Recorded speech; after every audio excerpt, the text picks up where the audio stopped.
semua manusia yang ada di dunia ini itu punya bakat menjadi disabilitas. Yes. Jangan sombong gitu kan. Maksudnya ya kita kan namanya berusaha, kita kan nggak ada yang tahu gitu kan. Musibah itu akan terjadi atau apa. Kalau ada memang teman-teman yang butuh wadah untuk bagaimana dia survive gitu kan. Ya kenapa enggak? Ini bisa dijadikan suatu tempat yang mereka bisa up gitu loh. Apalagi ya syukur-syukur bisa berprestasi gitu. Karena Yes. kita kan nggak ada yang tahu. Saya jadi disabilitas, saya nggak tahu harus kayak gimana. Saya juga nggak tahu ada olahraga disabilitas. Ujung-ujungnya ya udah buka kafe aja, bikin kopi, selesai.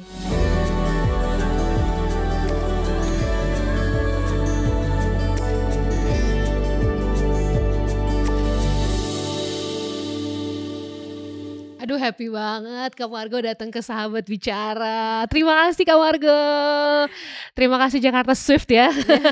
Sudah memberikan atletnya untuk ngobrol-ngobrol. Sehat Iya. Kak? Puji Puji Tuhan, terima kasih Tuhan. juga sudah mengundang saya. Aku ini adalah fans rambutnya dari pas pertama kali datang. Mungkin ya ini kira-kira kalau aku udah 5-6 tahun lagi kayak rambutku bakal makin pendek, sependek itu deh kayaknya. Oke. Enak ya? Banget. Banget. Kak Margo, you are such an inspiration buat Oh. aku ngelihat-lihat cerita-cerita kamu dan mungkin ada beberapa podcast yang undang-undang kamu gitu ya. Stay positif itu menurut aku susah banget loh, iya kan? Menurut kamu apa yang membuat kamu setiap hari selalu punya positive energy gitu loh kepada orang-orang, kepada sekitar kamu, kepada kehidupan kamu? Gimana Kak bisa positif terus orangnya? Gimana ya kalau, pada dasarnya siapa yang bisa menerima kondisi yang tidak enak? Nggak ada yang mau. Iya. Cuman, yang terjadi di saya adalah aku nggak mau mikirin itunya, Mhm. tapi bagaimana caranya aku bisa masih tetap bisa beraktivitas tanpa harus, nyusahin orang lain di sekitar aku. Iya. Itu aja, Sesimpel itu. simple Tapi untuk berdamai dengan hal-hal seperti itu it's not easy dong. banget, Banget ya, up and down. up and down. Mmm, Flashback sedikit nggak masalah dong? boleh. Kita mungkin udah ada juga yang baca ceritanya di tahun 2017 atau 2016 ya? 17. 2017, Kak Margo ini dulunya bukanlah seorang disabilitas, tapi 2017 ada accident. Kita nggak mau tanya gimana accident-nya karena pasti sometimes kalau mikirin itu lagi kayak, ya udahlah ya, udah pernah terjadi juga Kak, gitu Iya. kan. Tapi Kak, dari 2017 itu, ketika kamu ada di dalam rumah sakit dan dokter bilang, apa ya, ini, spinal injury gitu. Kamu divonis langsung kayaknya kamu mungkin tidak bisa lagi menggunakan kaki kamu tuh what in your mind pertama kali? Mmm, sedih sih, ya soalnya bayangin ya lagi di bangsal itu ada beberapa pasien lain, Mhm. jadi nggak VIP room gitu Iya, kan. iya. Jadi ada beberapa, terus dokternya juga kencang banget ngomongnya, Oh, "Ya jadi Dok saya bisa pulangnya kapan? Berarti nanti bisa jalan kan?" Gitu. mmm, "Pada dasarnya kamu 90% itu akan di kursi roda," gitu. Kenceng ngomongnya.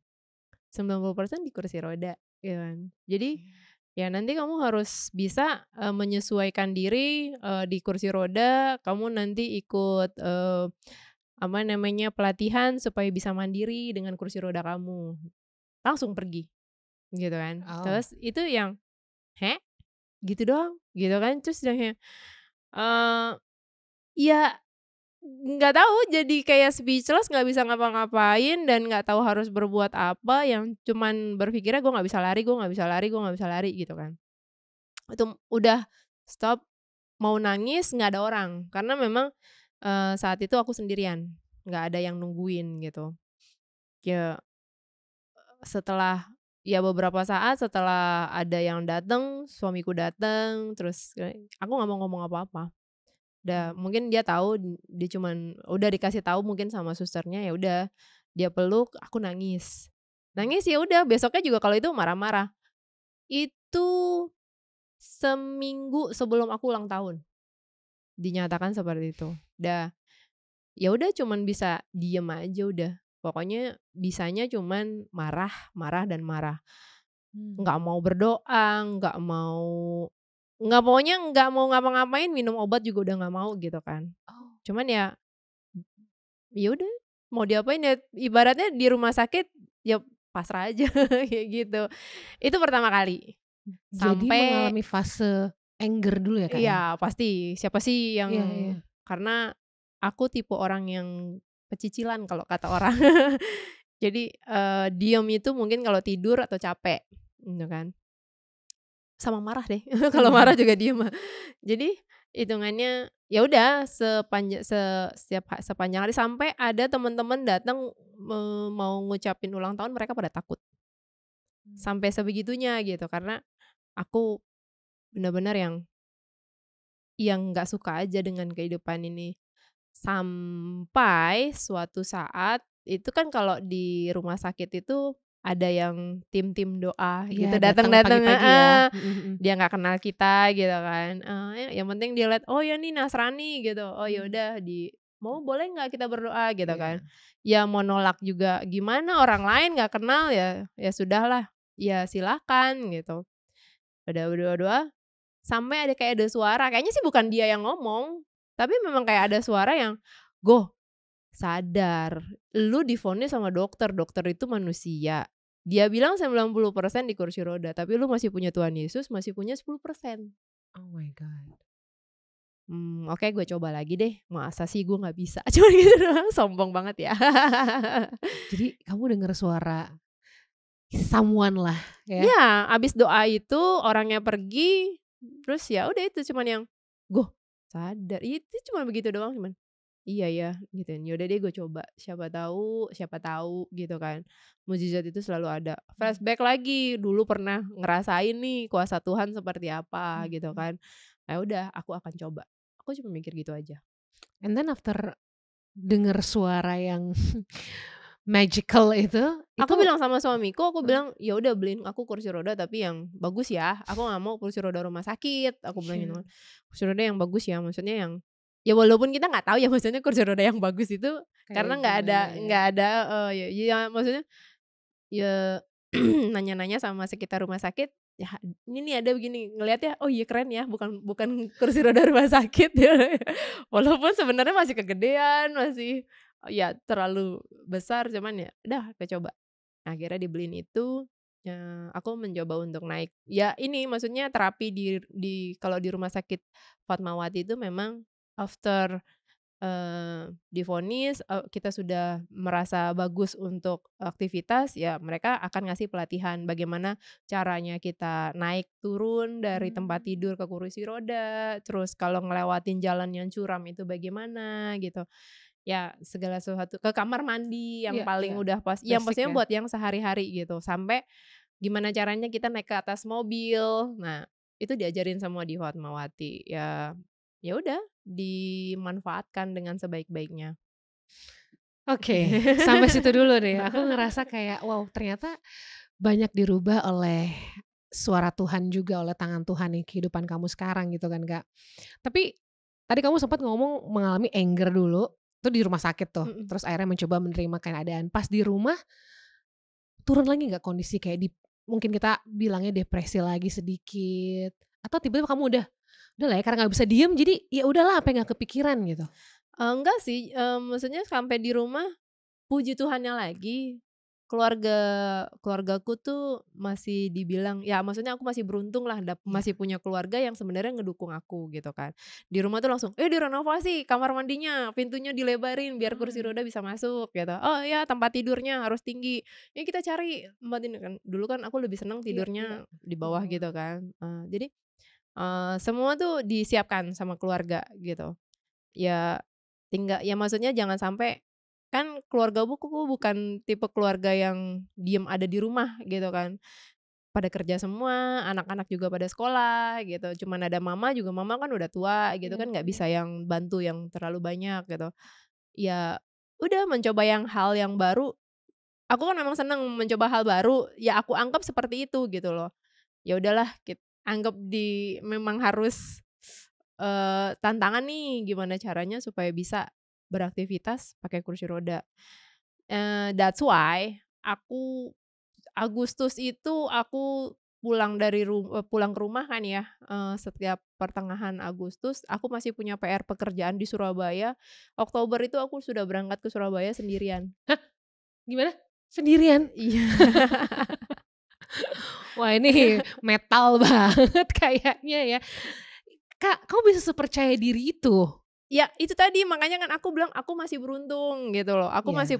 masih punya keluarga, masih punya teman-teman yang sebenarnya masih care gitu Mhm kan. mhm. Tahu, oh ya Margo pakai kursi roda. Jadi nanti, gue nanti kalau udah nyampe di Surabaya siapa yang jemput gitu kan. Jadi Iya. udah oke ada, cuman ya lu dari rumah ke bandara gimana? Ya naik ada Grab, kenapa mesti bingung gitu kan. Ada taksi online. Oke oke. Oh, ya udah gitu.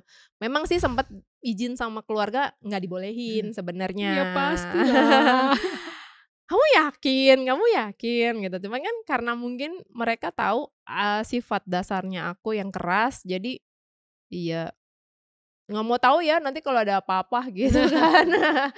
Walaupun mereka setengah mempercayakan tapi ya mereka nggak bisa Mhm megang gitu mhm karena mhm memang mhm. aku tipe orang yang, "Aku akan coba sendiri, ya aku sendiri, aku nggak usah di ini ya," Jangan gitu-gitu loh. dikasihanin lah gitu, pengennya semua orang tuh ya care aja gitu Iya, ya. selama aku masih punya, apa namanya, masih punya tangan, Iya. terus mukaku masih bisa senyum, dan aku masih bisa bilang, "Pak, minta tolong boleh?" Gitu.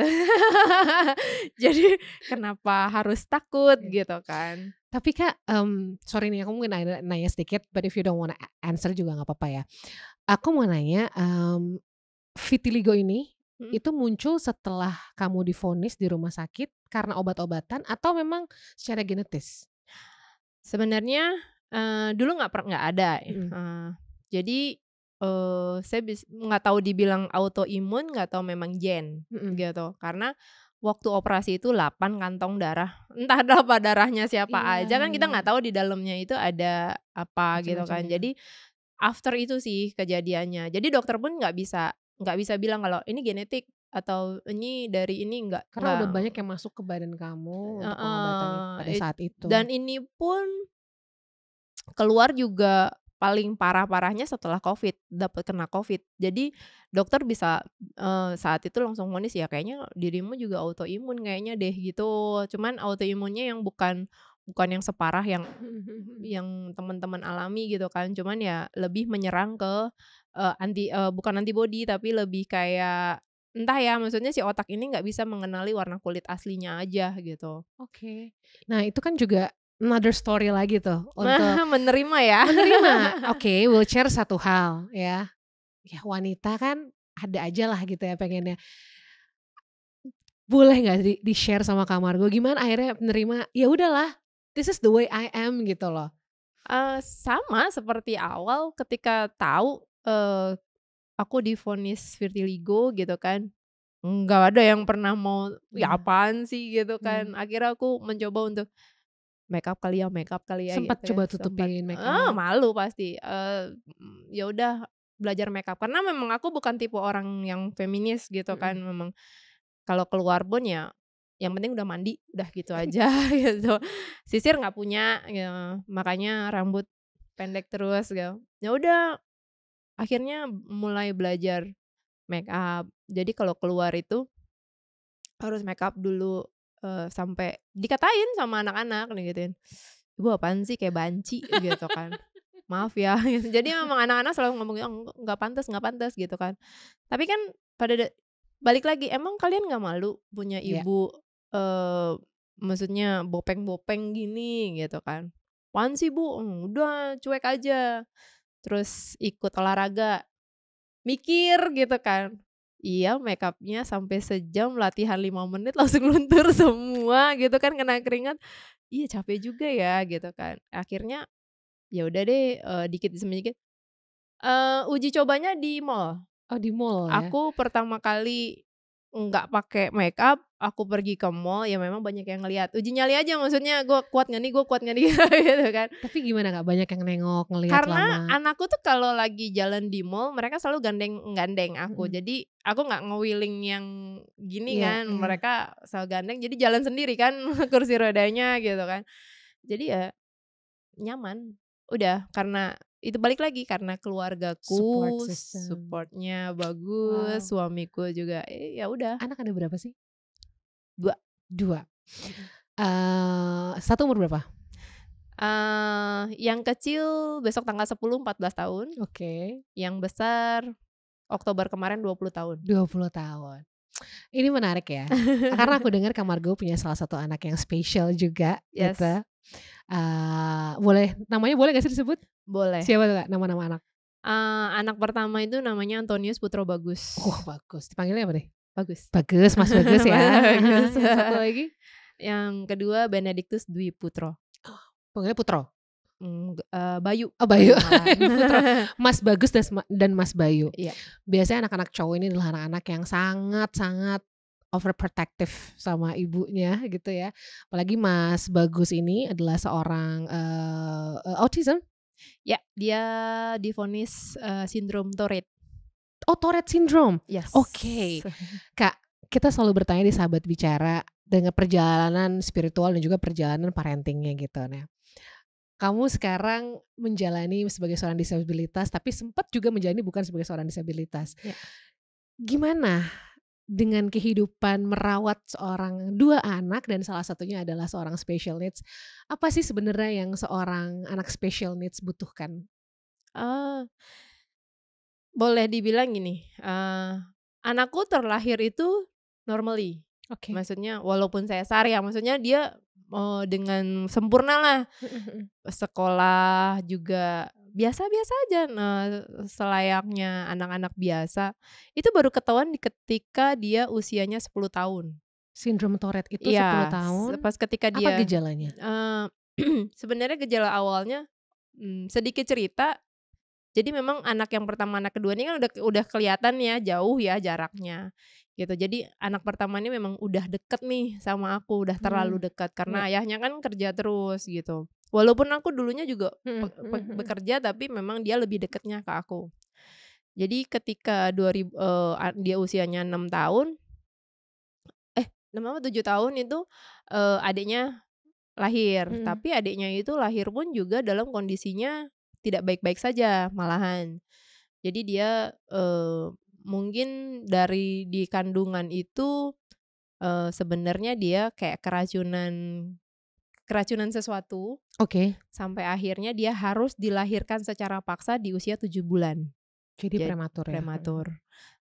Anak yang seperti itu kan, eee, organ tubuhnya belum sempurna ya, jantungnya itu masih bolong-bolong, Mhm mhm. gitu. Jadi, akhirnya mau nggak mau harus intensif di NICU. Iya iya iya. Nah, jadi kan mau nggak mau kan kita nggak bisa nih, megang yang anak 7 tahun, tapi kita harus bolak-balik rumah rumah sakit terus gitu. Jadi dia saya titipkan ke mama Oke. gitu. Jadi mungkin dia ngerasa kayak ditinggalin. Nah, Oh. ketahuannya itu ketika dia kok umur segini masih ngompol.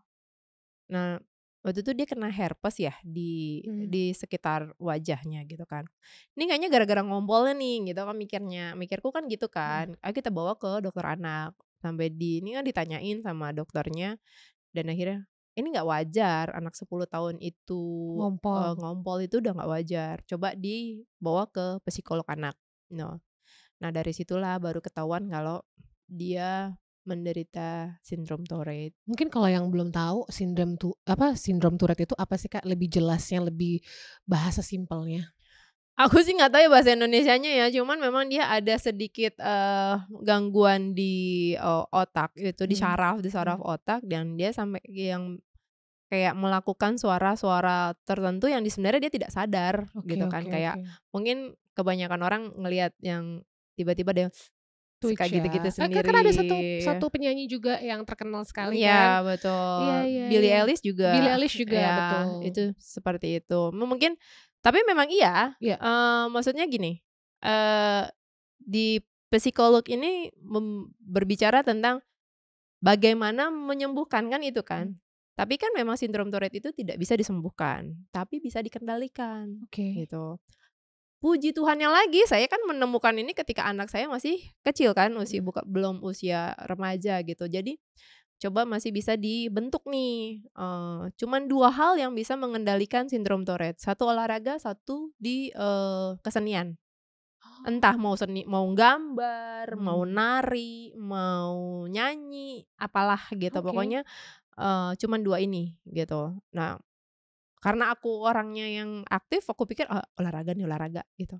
Kita masukin ke, eee, melatih dia untuk berenang, oke, karena untuk mhm pernafasan. mhm, Nah itu memang bagus untuk, anak-anak sindrom Tourette. Mereka kan gampang panik ya. iya, Kalau udah panik, udah tuh dia udah kambuh nggak ya? bisa ini. Anaknya kalau panik dia ngejedotin kepalanya ke tembok. Serius, Kak? Serius, itu jadi mesti entah dia marah, entah dia mungkin dia, apa ya, kayak takut, itu udah dia pasti dia Iya marahnya iya seperti iya. itu gitu. Jadi kita harus mengendalikan lewat pernafasan dan setiap malam kalau lagi tidur itu dibisikin, "Jadi kamu tuh anak hebat loh, kamu nanti ke Positif depannya" terus ya ya? pokoknya terus harus harus dikasih tahu begitu. Nah sampai tapi kan karena kita nih berdua pekerja kan, Iya iya. jadi kita baru ketemu juga paling pulang kerja seperti itu. Nah akhirnya ya dia ternyata kan kita udah mulai gadget tuh udah mulai ada lah saat Mhm. itu. Nah dia tuh belajar dari situ, "Bu, aku tadi gambar," gitu, "gambar, ah, bagus, oh berarti selain di olahraga keseniannya juga jalan nih anak Iya nih," gitu iya. kan. "Ada kamu butuh apa?" Kita udah maksudnya kita support dulu gitu kan. Eee, aku kasih buku gambar, kasih apa sih namanya, pensil warna yang memang udah lengkap, selengkap-lengkapnya gitu. Tapi perjalanan waktu di usia dia SMP kelas 1 tiba-tiba dia ngomong, "Bu, besok aku ulang tahun aku minta bass, boleh nggak?" Gitu. Oke. "Gitar kali, Kak." "Enggak, bass." "Gitar?" Kita sampai tanya-tanyaan sama suamiku, "Gitar bukan bass." "Bukan, Bu, bass. Nih lihat gambarnya begini," dikasih tahu. Oke.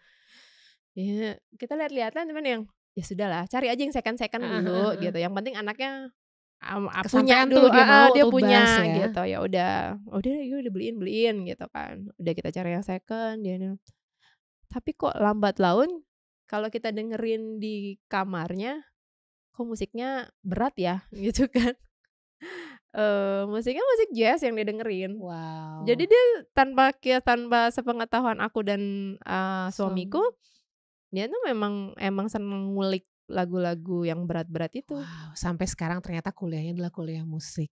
Iya, itu pun Nah. berkat dari, maksudnya lewat jalur prestasinya dia. Wow, Dia sekarang di ISI di ISI Jogja. Jogja ya? Iya. I'm so proud of you, Kak. Aku ngerasa kayak aku aja yang nggak kenal ngerasa bangga gitu ya, apalagi kamu sebagai orang tuanya. Tapi kalau ada di luar sana yang mungkin masih struggling dengan dirinya sendiri untuk merawat anak yang special needs, Mhm. saran dari kamu apa? Apa yang sebetulnya paling dibutuhin anak special needs tuh? Eee, awal sih jujur ya, kita punya punya anak seperti itu, satu pasti malu. Oke. Itu nggak bisa dimungkirin, perasaan kemanusiaan gitu. Tapi yang kedua, eee, ya gimana pun itu darah daging kita, maksudnya anak yang emang harus kita punya kewajiban untuk membesarkan dia gitu loh. Ya balik lagi ke semua anak itu semua orang, kita nggak ngomong semua anak, kita semua orang itu pasti punya kelebihan dan kekurangan. Ya udah kita lewatin yang kekurangannya dia, kita pacu aja yang kelebihannya di mana, pasti kelihatan kok, gitu. Mhm. Makanya saya, aku pribadi nih kalau ke anakku, eee, apalagi anak-anak yang ini jatuhnya ke disabilitas mental ya Iya. jatuhnya. Jadi pelukan itu nomor satu, itu obat paling mujarab buat semua, jenis disabilitas, gitu. Wow. Tapi dikhususkan untuk yang mental, kita nggak perlu banyak ngomong kok, bahasa tubuh, Wah, nangis ya. iya. Pelukan itu memang nomor satu, itu benar-benar yang, penyembuh paling utama ketika anakku, merasa dirinya, oh ya, disayangin sama orang tuanya, dia pun juga dia tuh sempet dibully loh di sekolahan. Nah jadi ketika di rumah ya udah kelihatan nih tampangnya udah cembetut, peluk aja gitu, ajak ngomong. Sampai dia usia 20 tahun pun, dia tuh paling seneng kalau aku lagi tiduran, dia tiduran di sampingku terus diminta dilus-elus kepalanya. Dia bilang, "Aku capek Bu," digituin. "Kenapa?" "Baru usia 20 tahun capek, apalagi jadi ibu," gitu kan. Tapi ya dari di situ makanya mungkin aku punya satu kekuatan untuk how to aku menjalani hidup di saat aku menjadi disabilitas, gitu. Dan thanks God ketika aku menjadi disabilitas, anakku sudah tumbuh menjadi anak-anak yang memang mandiri, Ya, gitu. Jadi mereka yang bantu aku loh, bukan aku yang harus nyuapin mereka, mereka yang nyuapin aku. Di usia mereka yang kecil aja 10 tahun kalau nggak salah. Baru 10 tahun dia udah bisa ngorengin telur buat aku, gitu. Jadi, eee, segala sesuatunya ya karena balik lagi kitanya seperti apa ya. dulunya gitu. Yang nggak usah yang, "Kamu ini," nggak perlu pakai guru, nggak perlu pakai guru privat, nggak perlu pakai ini, udah kita cuman bahasa tubuh aja, touch aja, walaupun cuman mereka lagi main gadget, peluk aja dari belakang, "Udah ya, jangan lama-lama ya," gitu. Mereka ngerti. Jadi pelukan itu sangat luar biasa ya, Iya, Kak? jadi, aku pun juga nggak mau mengutipkan anak aku tuh sebagai orang tua. Kadang kamu bisa berbicara kok sama aku kayak layaknya temen Mmm. gitu loh. Kadang bisa jadi musuh kok kita berantem gitu. Jadi nggak perlu harus jadi orang tua tuh ya, dengerin kata ibu ya gitu. Superioritas tuh nggak perlu. Nggak perlu nggak perlu. Ada satu quotes yang aku suka, quotes-nya tulisannya adalah, "Parenting is the art of letting go." Itu buat aku strong banget karena pasti kamu juga ngerasain, Kak, bahwa kamu udah ngelepas anak kamu yang dulu kamu bantu, tapi dia pergi sekarang mencapai mimpinya di luar kota. Nah, kadang-kadang kita sebagai orang tua tuh suka sulit untuk membuat anak kita mandiri, contohnya, "Aduh jangan, itu terlalu bahaya. Aduh kamu jangan ke situ." Jadi terlalu banyak ketakutan-ketakutan kita sebagai orang tua, padahal parenting yang sebenarnya adalah melepaskan. Memang dari dulu pun sudah dikasih tahu sama psikolog, kata tidak, jangan, itu nggak boleh diungkapkan. Oke. Jadi misalkan kayak, "Kamu jangan lari-larian," gitu. Pas, ya dibalik aja kata-katanya, "Coba deh kalau misalnya mau ke sana, kan lebih baik jalan, biar kalau kalau lari pasti nanti akan jatuh, kepleset." Bahasanya seperti itu sih. Jadi kayak pinter ngomong ya Iya jadinya iya ya iya iya gitu kan, iya mana iya. kalau, jangan lari-lari," gitu, nggak boleh.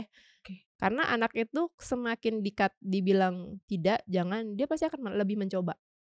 Secara psikologi tuh tidak itu kayak, "Hah, kenapa ya?" Iya, Malah dengerin ya kata-kata itu ya. heeh, kan Jangan lari-lari, malah lari-lari. mhm, soalnya dari usia dini pun, eee, aku selalu mengajarkan yang namanya sex education. Itu, mungkin karena aku lihat ya, maksudnya, dari aku pribadi karena pengalaman gitu kan, keluargaku kan walaupun tidak divorce tapi kan mama di mana, papa di mana gitu. Jadi Mmm.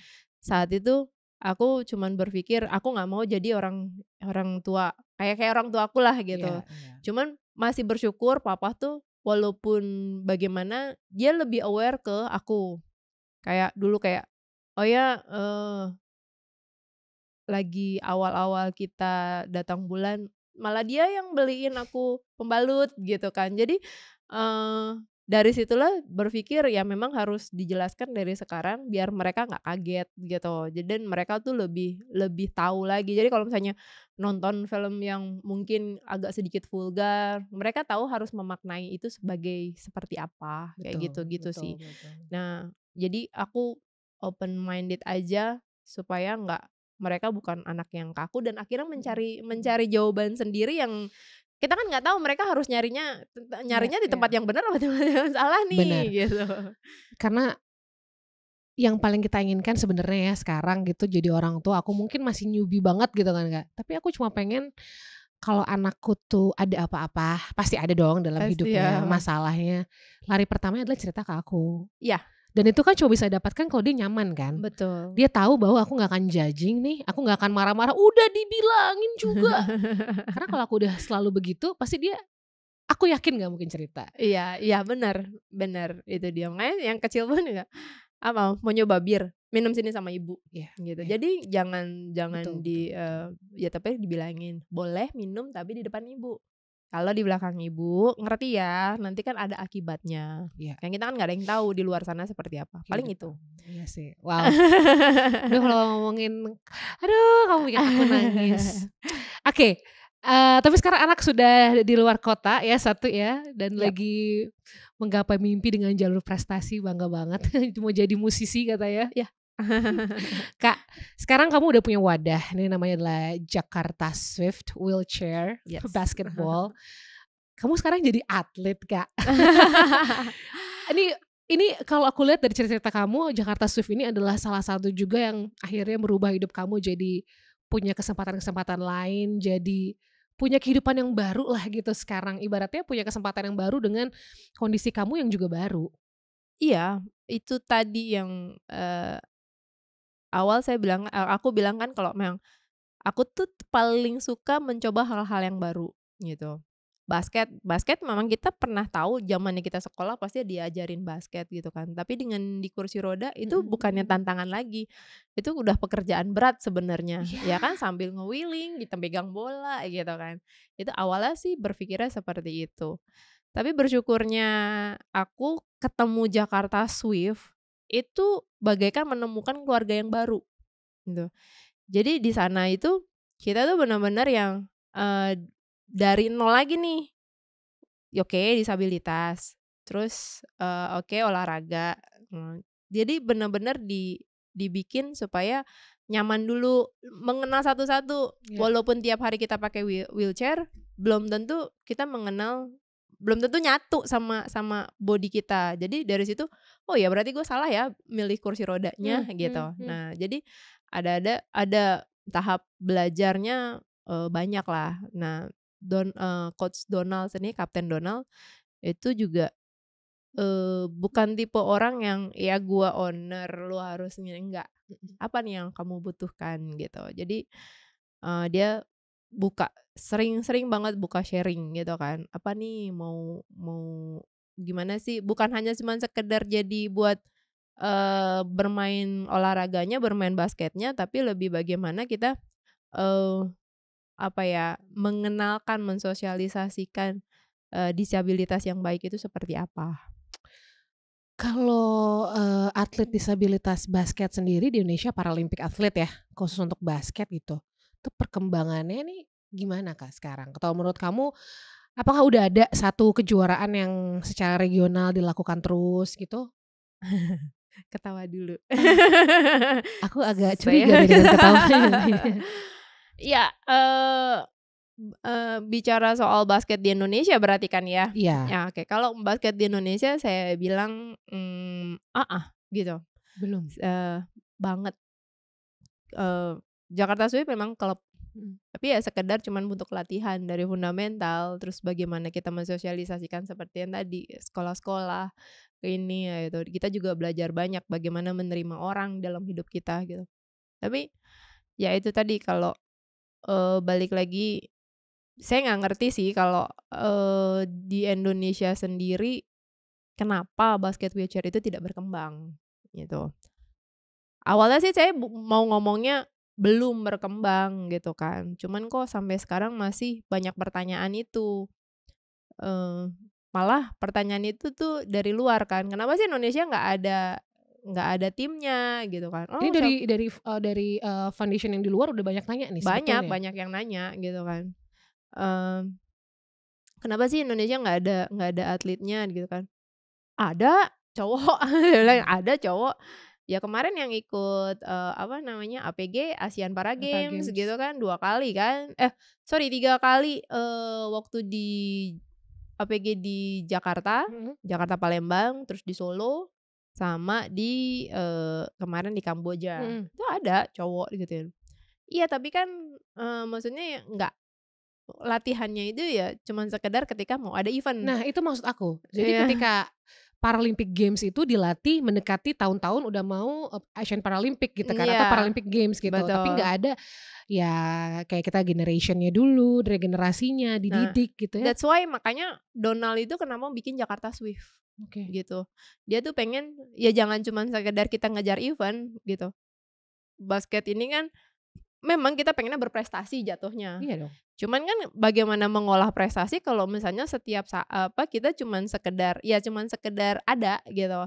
Ya harus dibangun kan dari nol, terus secara continuous. Jadi, eee mungkin kalau aku setiap hari pakai kursi roda, hafal nih Mhm. nge-wheeling-nya seperti apa. Tapi kalau orang yang pakai tongkat, Mhm. yang teman-teman amputee, Iya yang pakai iya. kaki palsu kan mereka nggak pakai kursi roda, gitu Oh. kan. Jadi kan nanti balik lagi, dari nol lagi, kadang-kadang kan sayang ya, Iya iya maksudnya yang iya. udah terbentuk akhirnya jadi ngulang lagi Betul. gitu. Akhirnya ya itu tadi, eee Donald pun juga pengen, sebenarnya wheelchair basket itu bisa berkembang di Indonesia.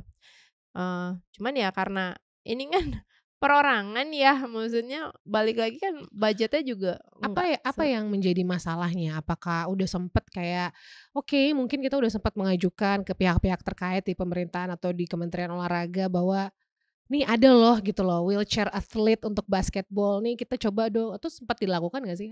jujur sih kalau masalah itu bukan ranahnya Mhm Margo mhm, ya, betul betul. maksudnya mungkin itu ranahnya, apa namanya, dari timnya dari Donald Mhm, sendiri gitu. Cuman kan kalau di akunya pribadi ini cuman sekedar atlet mhm. basketnya gitu. Jadi ya sebenarnya nggak ngerti.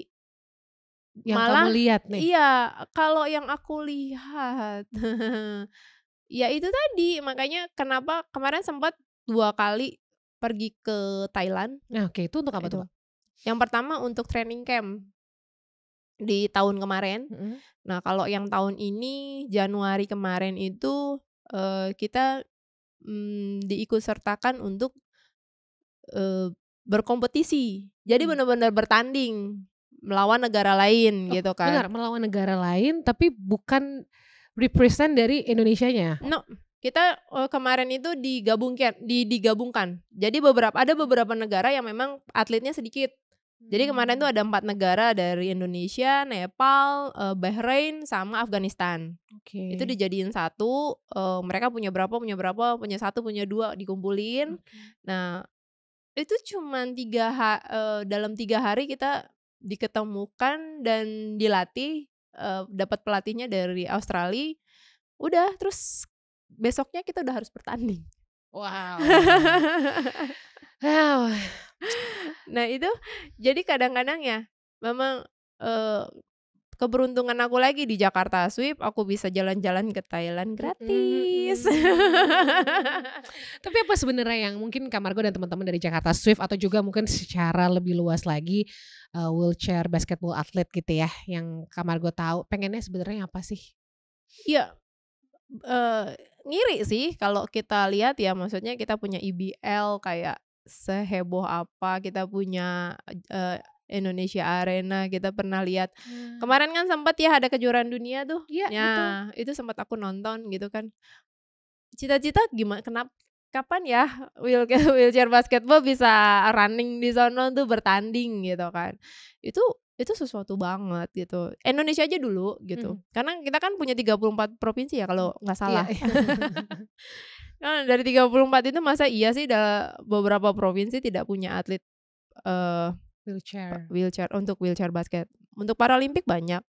Soalnya gini sih, saya lihat maksudnya yang pas kemarin itu dari 21 negara berkumpul di Thailand.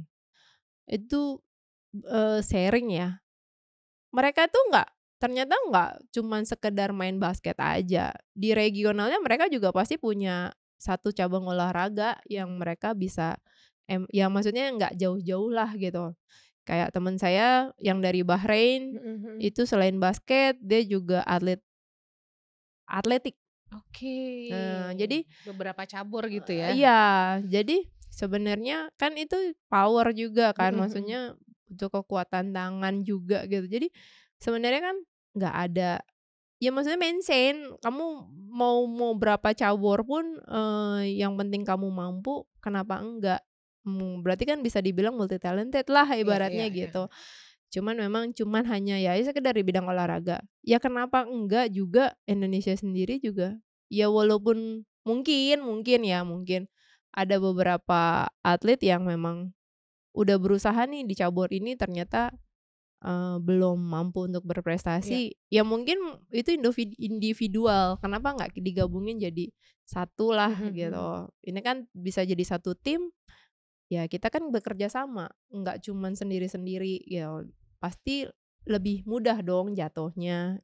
Iya, jadi berharap mungkin ada nih kayak, nyebutnya apa ya, liganya sendiri mungkin untuk wheelchair basketball di Indonesia kan belum Iya, ada ya, yang belum. secara regional Secara nasional secara ya, nasional, secara sorry. nasional memang belum ada, Nah, cuman kita pernah dulu tahun terakhir 2019 apa 2019.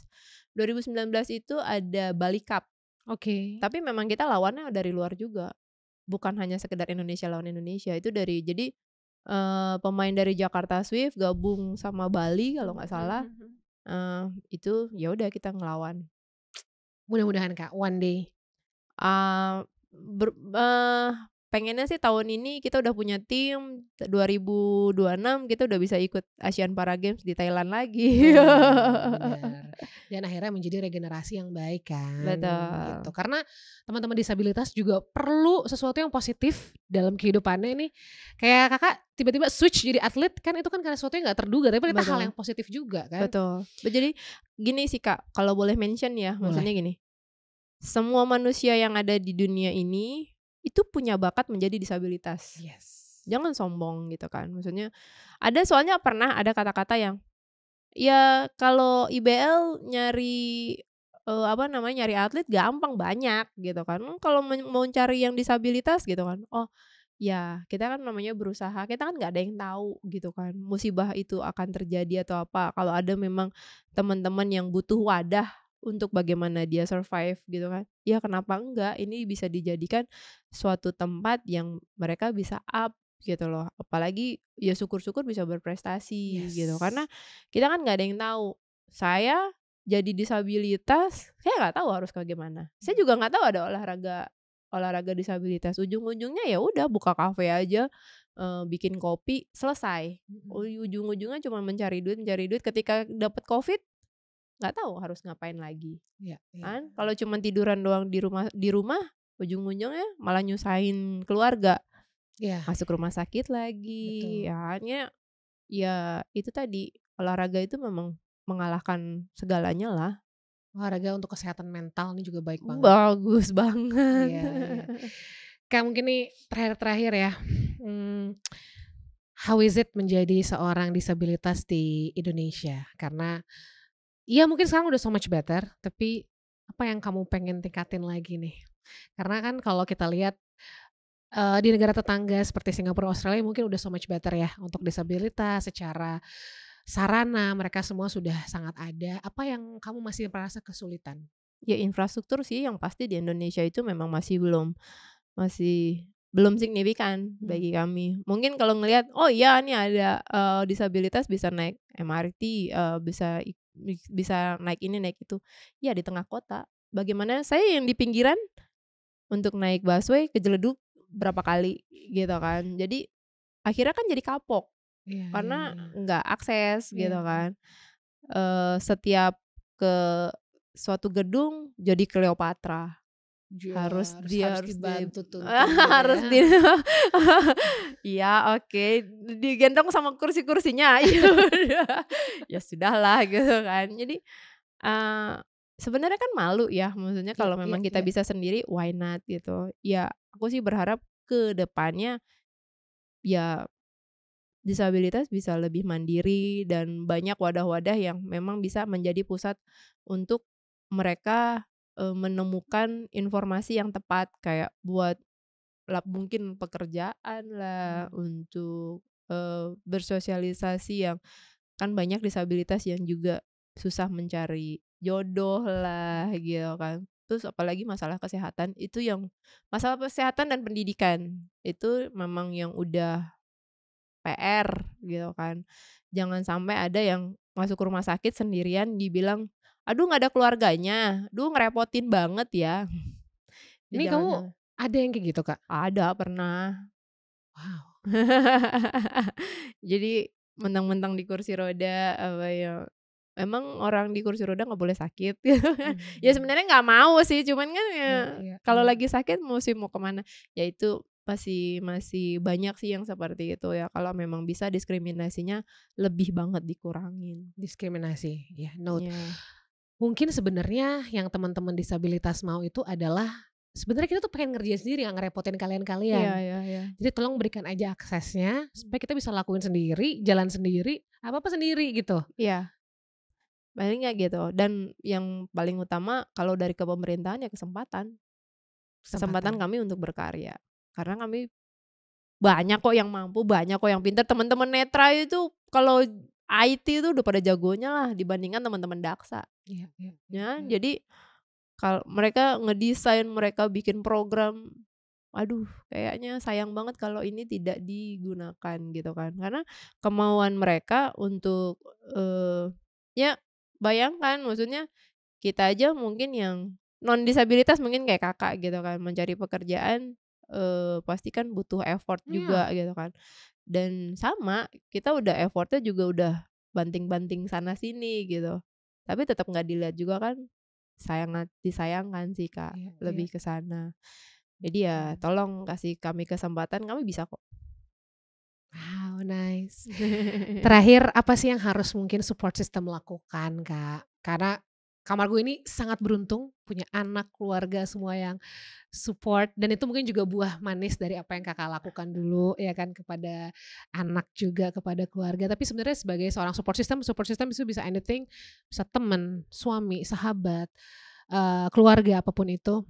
Kepada teman-teman nih kita yang disabilitas, what can we do? Sometimes kan kita tuh jadi bingung mau ngapain. Jadi apa yang sebenarnya paling dibutuhin, Kak? Jadi aja pusat informasi Kak. Jadi bagi kami tuh, nggak usah harus nunggu keluarga punya disabilitas. Mmm. Ya jatuh misalkan, "Oh iya nih nenek saya papa saya stroke," misalkan, berarti kan dia menjadi disabilitas, jangan nunggu itu dulu gitu Iya loh. iya. Ya belajarlah tentang disabilitas itu seperti apa. Bukan untuk keluarga kita, bukan untuk diri kita, tapi bisa berguna juga kok misalkan ketemu sama ya siapa tahu di jalan menemukan sesuatu, itu bisa menolong mereka walaupun lewat hanya cuman sekedar buat informasi aja. Mmm. Gitu, itu aja. Itu paling kecil yang bisa dilakukan oleh setiap orang aku ngomong di Indonesia dulu deh ya, Iya. untuk di Indonesia gitu. Jadi jangan mencemooh, jangan kayak, lu, main handphone mulu, lu kayak autis, lu tahu dulu nggak autis itu seperti Oke. apa gitu. Jadi, tolong ya dijaga gitu kan, perkataan-perkataan seperti itu, lebih mengenal, jadi ketika kita ketemu dengan someone yang memang membutuhkan pertolongan menjadi pusat informasi itu udah paling bagus banget. Iya Jadi kita bisa menjadi support system buat siapapun, iya iya gitu. iya. Jadi Oh, kitanya udah siap, ya segala sesuatunya pasti akan menjadi lebih baik. wow, ternyata ngobrol sama kamu aku pikir bakal ngobrol sesuatu yang satu hal, ternyata banyak, Kak, ilmu-ilmunya. Thank you so much for being always positive. Mmm, semoga cerita-cerita kamar gue ini selalu jadi penyemangat orang juga yang lagi down itu kadang-kadang bisa semangat berbagai macam hal, Ya, ya kan. Salah satunya mendengarkan cerita orang lain gitu. betul. Dan mungkin semoga hari ini ada yang semangat karena cerita Kak Margo. Amin. Apa sih terakhir pertanyaan ini bener-bener terakhir kan, terakhir mulu dari tadi. What is life for you now? What is Ya, life? apa yang kamu apa hidup buat kamu sekarang atau apa yang kamu paling inginkan dari hidup kamu sekarang, Kak? Ya aku sih cuman pengen eee, membuat bangga keluarga walaupun dengan kondisi yang Oh. seperti ini. Seperti apa? I don't see anything. Iya jadi, apa ya, pokoknya, ya itu tadi mungkin banyak hal yang kalau cerita memang banyak banget ya, maksudnya kan Yes. kita di perjalanan, lu udah begini, lu udah begitu Ya, masih begitu gitu. Jadi lebih kayak yang, eee, gua bisa, kenapa lu nggak bisa? Gitu kan. Jadi cuman ya itu tadi, dengan posisiku seperti ini aku nggak mau nyusahin keluarga, bagaimana bisa aku pun bisa membuat bangga keluargaku, udah itu aja. Kayaknya cukup ya. Cukup. Thank you Kak Margo. Sama-sama Kak. Dalam hidup